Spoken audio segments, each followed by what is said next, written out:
پہلے تو حق اللہ کا ہے پھر ہے نبی کا، ماں باپ کا پھر حق ہے سنو پھر ہے کسی کا، ماں باپ کا پھر حق ہے سنو پھر ہے کسی کا۔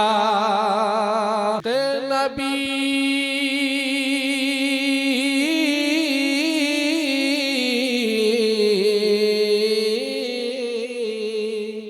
عشق نبی کو حرز دل و جان بناؤ، عشق نبی کو حرز دل و جان بناؤ، انسان بناؤ۔ آپ کے علم و فضل سے صرف ہندوستان ہی نہیں بلکہ سارا عالم آج فیضیاب ہو رہا ہے۔ ھذا الذی تعرف البطحاء وطأتہ والبیت یعرفہ والحل والحرم۔ ساری دنیا آج حضرت کی شخصیت سے اور حضرت کے علوم سے استفادہ کر رہی ہے۔ میں اس وقت صرف ایک بات کہنا اور کہنے کی جسارت کرنا چاہوں گا۔ حضرت کا جو علم ہے اور اس کی جو گہرائی ہے، جب قرآن کریم کی ایک آیت کی تشریح کرنے پر جب حضرت آئے تو تقریباً 750 صفحات پر اس کی تشریح کی، اور اسے دیکھ کر استاذ الاساتذہ استاد گرامی حضرت مولانا سعید احمد پالنپوری نور اللہ مرقدہ صدر المدرسین و شیخ الحدیث دارالعلوم دیوبند نے فرمایا تھا، انہوں نے تحریر فرمایا کہ آیت کے تحت مسائل کو پھیلانے میں جو حضرت کا درک ہے اسے دیکھ کر میں دنگ رہ گیا۔ یہ بڑی عجیب نعمت ہے جو اللہ تعالیٰ نے حضرت والا کو عطا فرمائی ہے۔ آپ کے علوم سے، خاص طور سے آپ کے تفقہ سے آج پوری دنیا سیراب ہو رہی ہے۔ درجنوں قیمتی تصانیف ہیں جو حضرت کے قلم سے نکل کر آج علمی دنیا کو سیراب کر رہے ہیں۔ ہم بغیر کسی تمہید کے حضرت والا کی خدمت میں پہنچتے ہیں اور گزارش کرتے ہیں کہ آپ اس پیاسی امت کو سیراب فرمائیں۔ الحمد للہ رب العالمین، اشہد ان لا الہ الا اللہ وحدہ لا شریک لہ، واشہد ان سیدنا ومولانا محمدا عبدہ ورسولہ، صلی اللہ تبارک وتعالی علیہ وعلی آلہ واصحابہ وذریاتہ اجمعین۔ اما بعد فاعوذ باللہ من الشیطان الرجیم، بسم اللہ الرحمن الرحیم۔ قل هل يستوي الذين يعلمون والذين لا يعلمون إنما يتذكر أولو الألباب، صدق الله مولانا العلي العظيم۔ معزز علماء کرام، طلبہ عزیز، بزرگوں اور بھائیوں، اور پس پردہ ہماری مائیں اور بہنیں،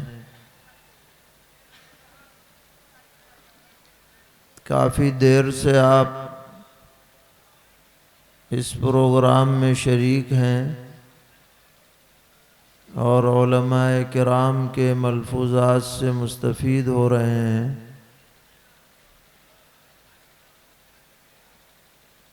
اور یہ بات بھی آپ کے سامنے آ چکی ہے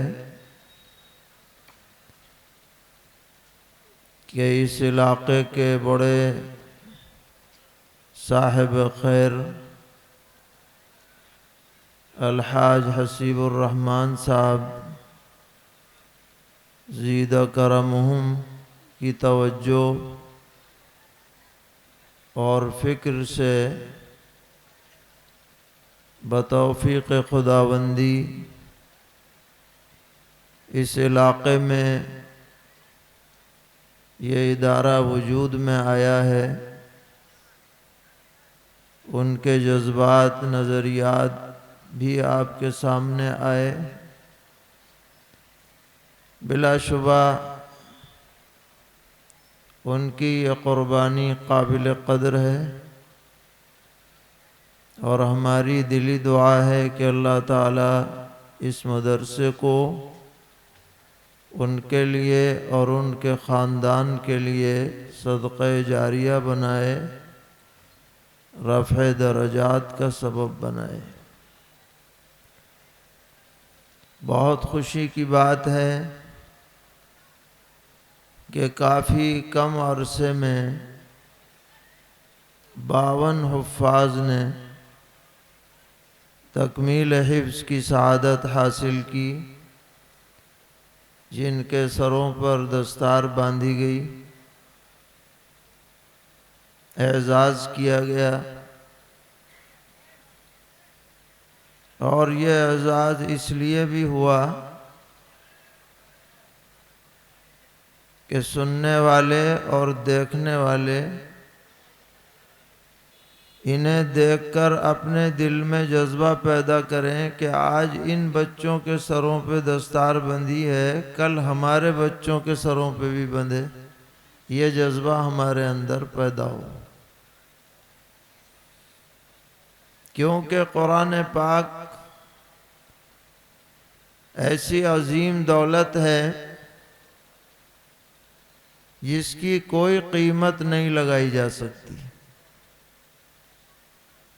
اللہ تبارک و تعالی نے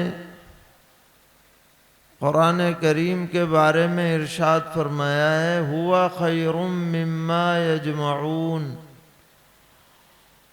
یہ قرآن پاک ان تمام چیزوں سے افضل اور بہتر ہے جسے دنیا میں لوگ جمع کرتے ہیں، سونا، چاندی، ہیرے، جواہرات، زمین، جائیداد، کارخانے، فیکٹریاں، سب قرآن کے سامنے ہیچ ہیں، ان کی کوئی حیثیت نہیں۔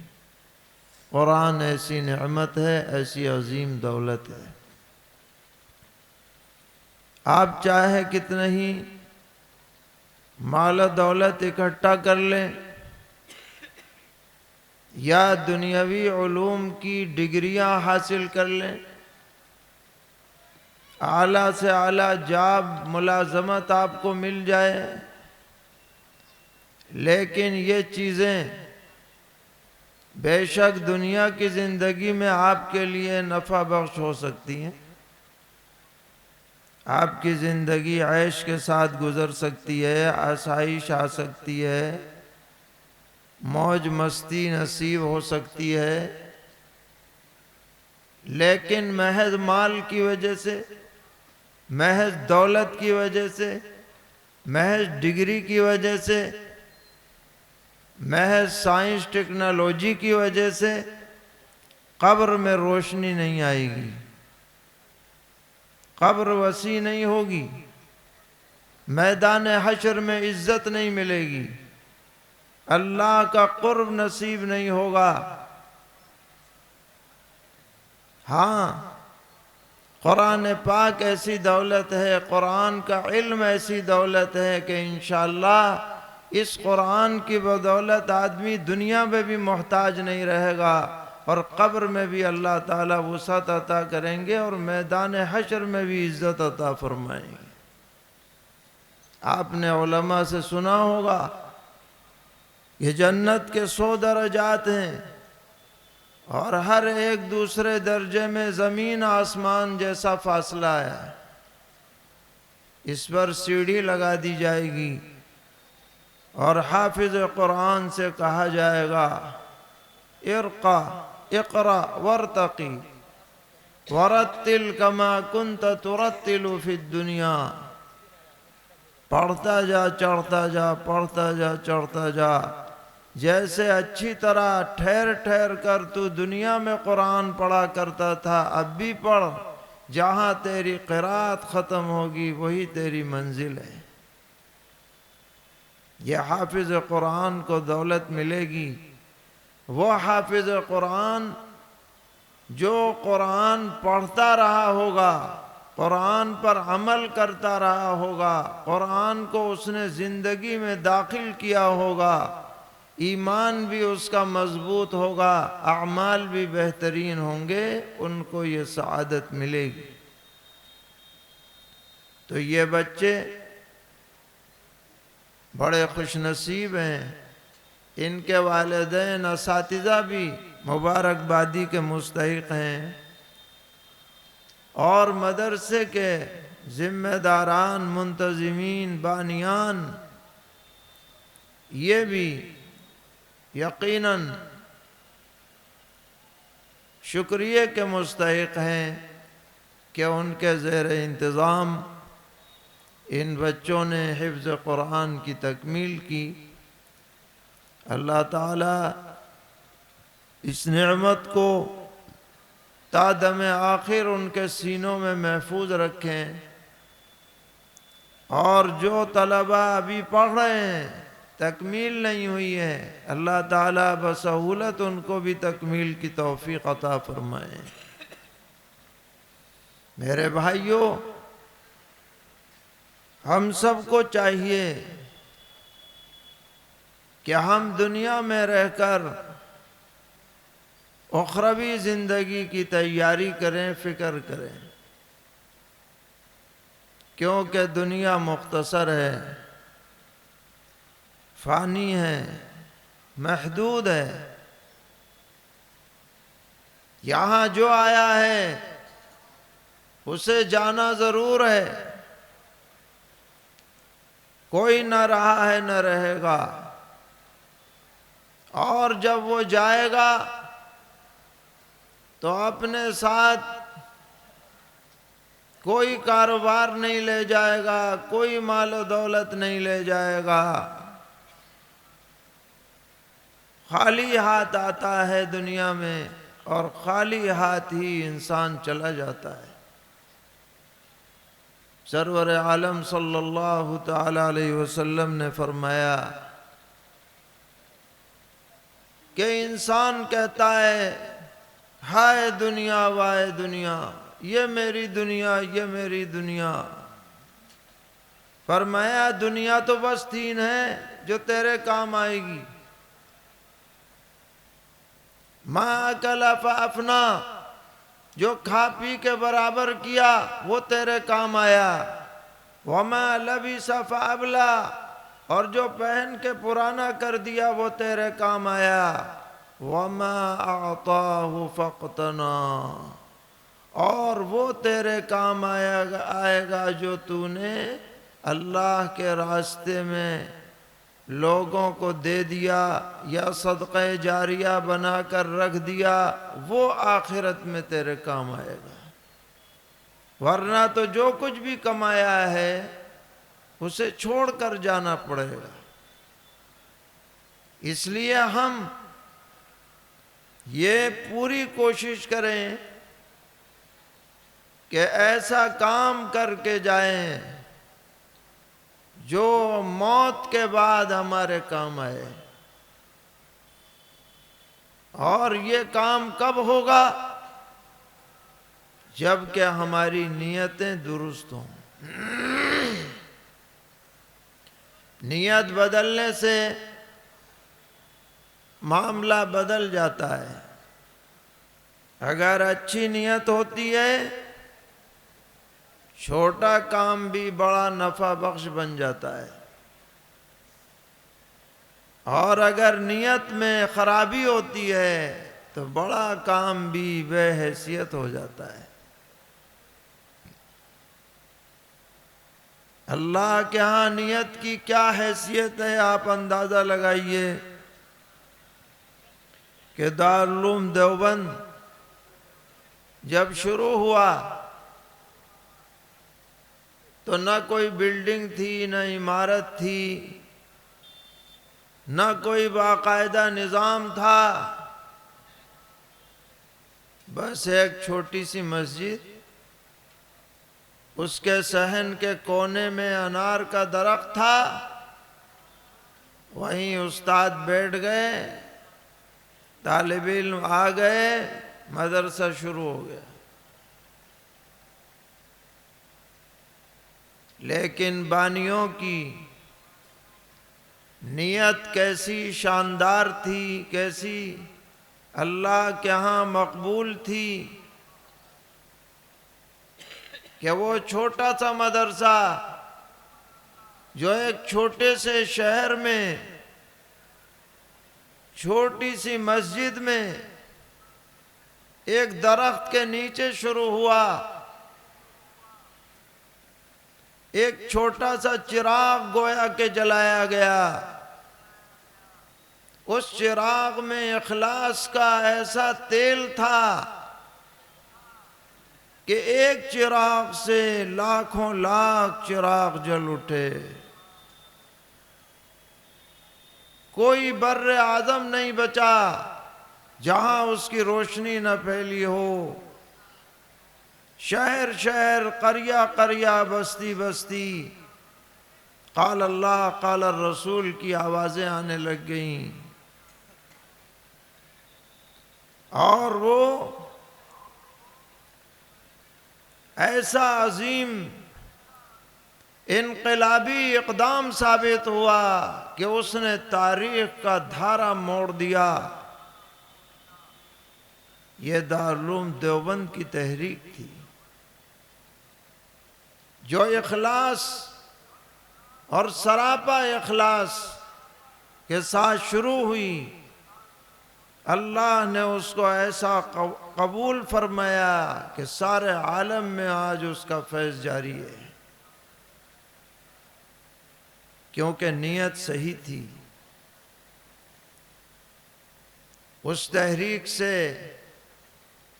ایمان، اسلام، اعمال، صحیح دین، صحیح نظریہ، صحیح فکر، وہ فکر جو سرور عالم صلی اللہ تعالی علیہ وسلم لے کر کے آئے تھے، وہ دنیا میں عام ہوئی اور ہو رہی ہے۔ شورش کاشمیری نے کہا تھا، گونجے گا چار کھوٹ میں نانوتوی کا نام، بانٹا ہے اس نے بادِ عرفان مصطفیٰ۔ یہ اخلاص نیت کا اثر ہے۔ ان بزرگوں نے اس لیے دارالعلوم قائم نہیں کیا تھا کہ یہاں کے پڑھنے والے دنیا کو حاصل کریں، یہاں کے پڑھنے والے ملازم بنیں، یہاں کے پڑھنے والے تاجر بنیں، یہاں کے پڑھنے والے اور کوئی فیکٹری لگانے والے بنیں۔ انہوں نے دارالعلوم قائم کیا تھا ایمان کو بچانے کے لیے، اسلام کو بچانے کے لیے۔ اللہ نے اس کو قبول فرمایا۔ ہماری بھی نیت ہونی چاہیے کہ ادارے قائم ہوں، کیا ہماری نسل ایمان پر قائم رہیں، یہ ہمارا بنیادی مشن ہونا چاہیے۔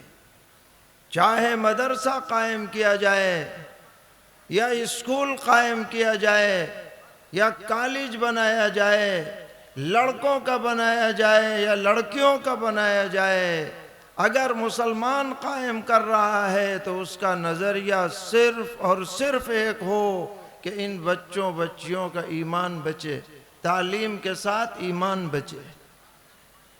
تعلیم ملے گی اور تعلیم آئے گی تو فوائد بھی آئیں گے۔ بے شک تعلیم داں ماں کی گود میں بچے تعلیم حاصل کریں گے، لیکن یہ اضافی فائدہ ہے، اصل فائدہ ایمان کی بقا ہے۔ اسی کو ہمیں پیش نظر رکھ کر اپنا قدم آگے بڑھانا چاہیے، تاکہ یہ چیزیں ہمارے لیے صدقہ جاریہ بن جائے۔ صدقہ جاریہ جبھی بنیں گی جبکہ ثواب کی نیت ہو، اور ثواب کی نیت جب ہوگی جب اس میں دین کے تحفظ کا نظریہ پیش نظر ہو۔ اور یہ بات ہمارے توحید بھائی نے بہت اچھی کہی، بہت پسند آئی کہ مدرسہ یا ادارہ کسی فرد پر منحصر نہ رہے۔ فرد آئے گا جائے گا، فرد کی بقا نہیں ہے، ادارے کی بقا ہے۔ حجت الاسلام حضرت مولانا محمد قاسم نانوتوی رحمۃ اللہ علیہ نے دارالعلوم دیوبند کے لیے 8 اصول لکھے تھے، اصول 8 اس میں ایک اصول یہ تھا کہ یہ مدرسہ کسی خاص آدمی کے تعاون سے نہیں چلے گا اور کوئی سرکاری امداد اس میں نہیں لی جائے گی۔ کیوں؟ اس لیے کہ سرکار بھی ہمیشہ رہنے والی نہیں ہے اور فرد بھی ہمیشہ رہنے والا نہیں، تعاون سے چلنا چاہیے۔ اور اس کی بہتر شکل یہ ہے کہ ادارے کی ایک با اختیار مجلس شورا بنائی جائے اور اس مجلس میں اکثریت علماء کی ہو، ان کے مشورے سے قدم آگے بڑھایا جائے، انشاءاللہ اس میں خیر ہوگی۔ علم کی روشنی میں تعلیمی ادارہ چلے گا تو آپ دیکھیں گے کہ اس کی برکات اور اس کے فیوض اور ثمرات قدم قدم پر سامنے آ رہے ہیں۔ تو یہ آپ حضرات کی فکر بہت اچھی ہے، وسیع ذہن کے ساتھ صحیح رخ پر، صحیح نہج پر اس کو آگے بڑھایا جائے۔ خوشی کی بات ہے کہ علاقے کے بافیض عالم دین حضرت مولانا مفتی ابو ذر صاحب دامت برکاتہم، ان کا مشورہ اس میں شامل ہے۔ امید ہے کہ آئندہ بھی ان کی سرپرستی اور مشورے شامل رہیں گے اور یہ قافلہ جو قافلہ خیر ہو کر آگے بڑھے گا اور گھر گھر دین اور ایمان کی فضا قائم ہوگی اور جہالت دور ہوگی اور علم دین خاص طور پر یہ امت میں عام ہوگا۔ یہ ہماری بنیادی ضرورت ہے۔ اللہ تعالیٰ فرماتے ہیں قُلْ هَلْ يَسْتَوِي الَّذِينَ يَعْلَمُونَ وَالَّذِينَ لَا يَعْلَمُونَ، اے پیغمبر آپ ان سے پوچھ لیجئے جن کو علم ہے وہ اور جن کو علم نہیں ہے وہ دونوں برابر کیسے ہو سکتے ہیں؟ اس سے علم دین مراد ہے، ہر طرح کا علم نہیں۔ قرآن میں جہاں بھی علم کا لفظ آتا ہے وہاں وہی علم مراد ہوتا ہے جسے لے کر پیغمبر دنیا میں تشریف لائے، جس کی بنیاد وحی پر ہے۔ تو جو علم وحی جانتا ہے وہ اور جو نہیں جانتا وہ برابر ہو سکتے ہیں؟ یعنی نہیں ہو سکتے، دونوں کا درجہ الگ ہے۔ اور فرمایا انما یتذکر اولو الالباب، نصیحتیں تو وہی لوگ حاصل کرتے ہیں جن کے پاس عقل ہے، جو صحیح فکر رکھتے ہیں، صحیح سوچ رکھتے ہیں، صحیح سمجھ رکھتے ہیں، وہی نصیحتیں حاصل کرتے ہیں۔ اور جن کے پاس صحیح عقل نہیں ہے وہ من مانی کرتے ہیں، جو سوچ لیا بس اسی پہ چلتے ہیں، صحیح سوچا ہو تو، غلط سوچا ہو تو۔ صحیح سوچ علم دین کی روشنی میں ملے گی، اسی کی روشنی میں ہمیں آگے بڑھنا ہے۔ اللہ تعالیٰ اس ادارے کو مزید ترقیات سے نوازیں، جو منصوبے زیر تکمیل ہیں انہیں بآسانی پورا فرمائیں اور اپنی نصرت اور ہر طرح کی مدد سے ہمیں سرفراز فرمائیں، شرور سے محفوظ رکھیں۔ وصلی اللہ تعالی علی خیر خلقہ محمد وعلی آلہ واصحابہ وذریاتہ اجمعین۔